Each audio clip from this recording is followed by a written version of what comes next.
Later this week, Joe Biden will take his first trip to Asia as president. He will travel first to South Korea, then Tokyo, where he will meet the leaders of Japan, Australia, and India. But even before they meet, China is blasting the Quad Summit. White House correspondent Owen Jensen reports. Owen. Tracy, good evening to you. President Joe Biden will visit South Korea to meet its new president. Then it's on to Japan with the goal of promoting a free and open Indo-Pacific to counter China's rise. President Joe Biden and the First Lady head to Marine One, the president on his way for a hurricane update.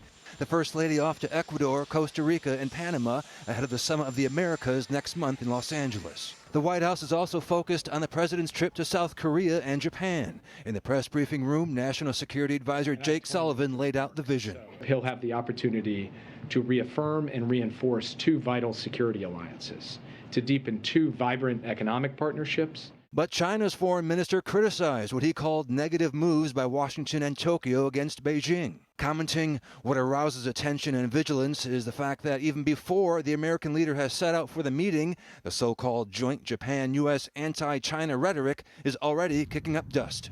Also discussed in the briefing room, the ongoing war in Ukraine. Russia and Ukraine produce a third of the world's wheat supply. But now, soaring food prices and uncertainty about the future of food security globally, especially in impoverished countries.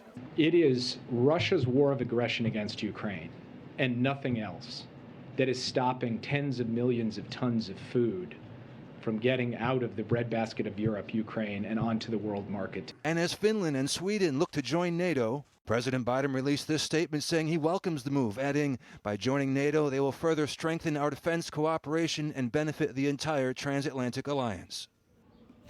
Now, Jake Sullivan called their NATO membership a historic event and watershed moment in European security.